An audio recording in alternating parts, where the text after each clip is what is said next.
And if you don't know where you came from, you don't know where you're going. So this test is a baseline. If you don't have proper core stabilization, you will not have distal mobilization. And I'm just going to say one quick thing, and then people can dwell on it, or they can Google it and research it.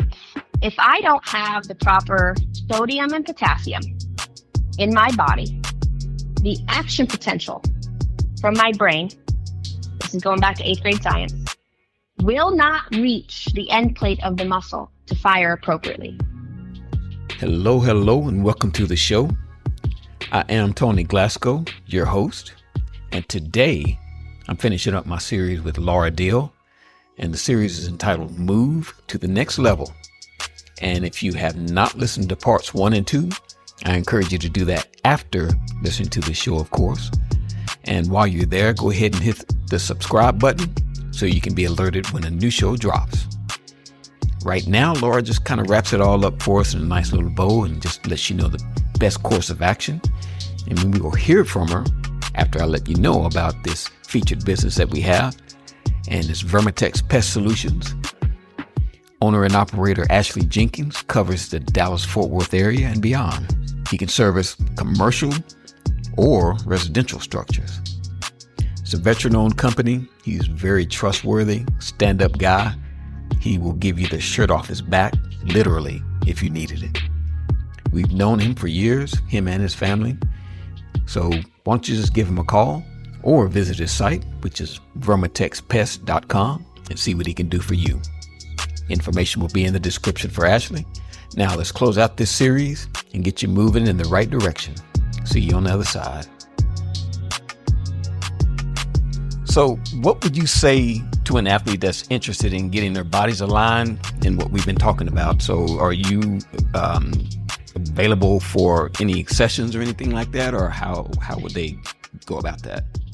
Yes. So if you have a student athlete that you feel there's just some type of discrepancy, I would feel free to contact me and we'll put the information in. So Tony will take care of that. But to at least get connected with somebody with the background and knowledge to make a plan, whether, you come and meet me and do a screen. I have the ability to come to you, or you can come to me. We can do some screening.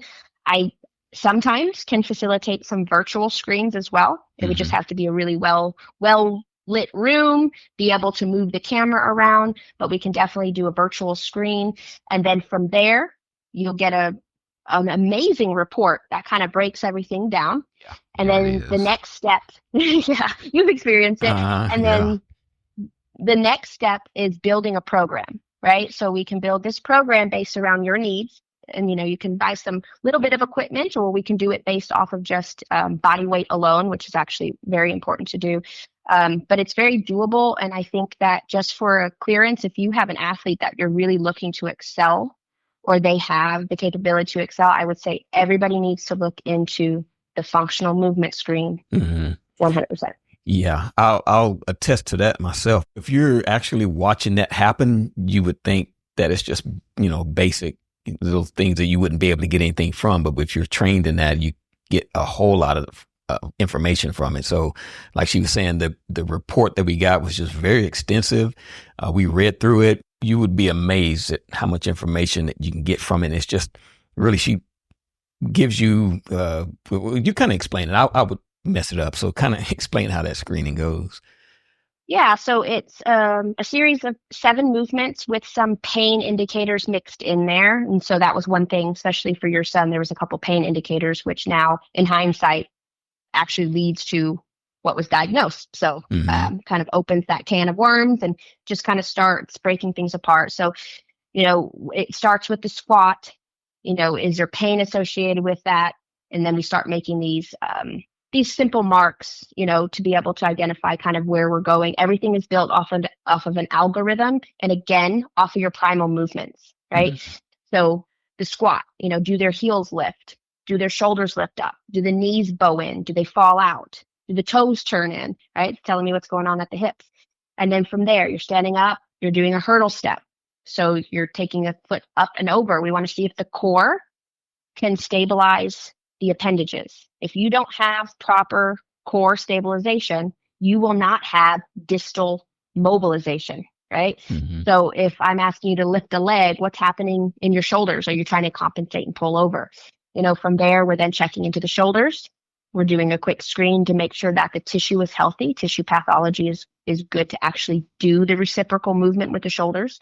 And then it just goes on from there. It goes into rotation. It goes into active straight leg raise.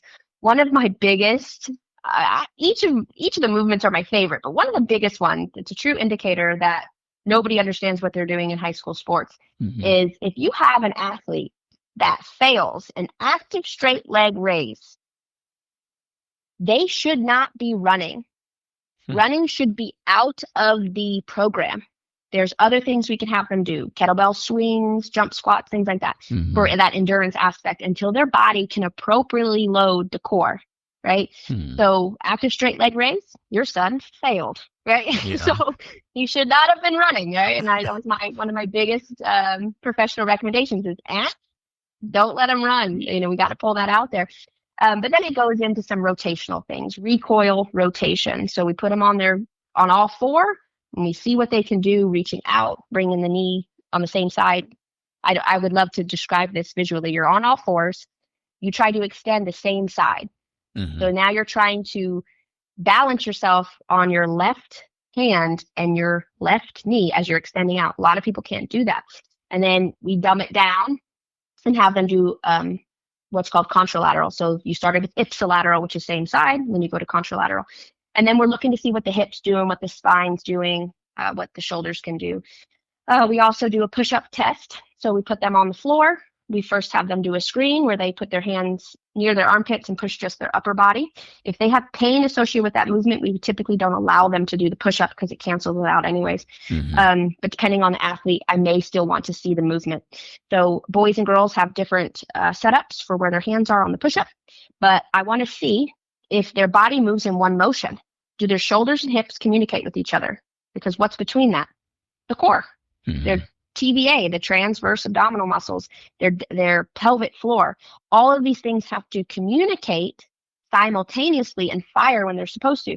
So if that doesn't happen, I am definitely not going to ask this athlete to transfer weight from the bottom to the top, such as an overhead squat, right?